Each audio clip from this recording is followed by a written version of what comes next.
Mes chers compatriotes, la crise migratoire a atteint son paroxysme à la frontière polonaise.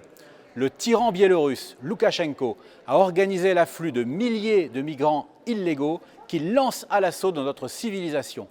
Cet événement a au moins le mérite de faire tomber les masques et de montrer qui résiste et qui se couche. En première ligne, la Pologne est un exemple de courage et de détermination. Elle a déployé son armée le long de la frontière biélorusse pour barrer la route aux migrants qui tentent de passer par la force. Le 16 novembre, l'armée polonaise a dû utiliser du gaz lacrymogène et des canons à eau pour repousser les plus violents. Je suis intervenu au Parlement européen pour exprimer mon soutien à 100% aux Polonais qui m'ont personnellement remercié de ma solidarité avec eux. La Pologne est admirable car elle a conscience de défendre l'ensemble de l'Europe, l'ensemble de notre civilisation et pas seulement son territoire national. Elle est notre rempart. Par comparaison, l'Union européenne joue hélas un double jeu.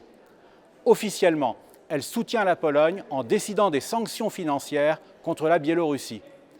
Mais elle le fait sans grande conviction, car la présidente de la Commission, Mme von der Leyen, s'est déclarée hostile à la construction de murs ou de clôtures à la frontière polonaise.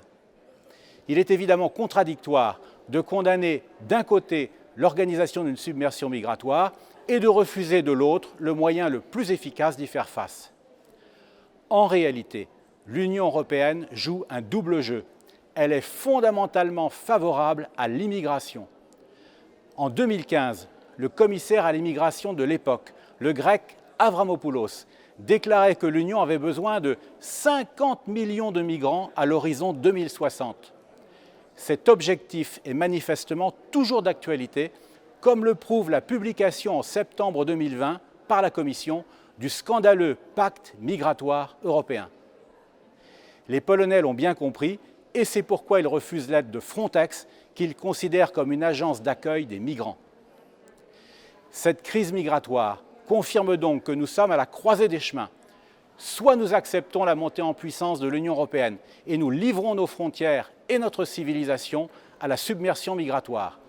Soit nous substituons à l'Union une Europe des nations et alors nous nous protégeons. Vous pouvez compter sur moi pour défendre la seconde solution, l'Europe des nations.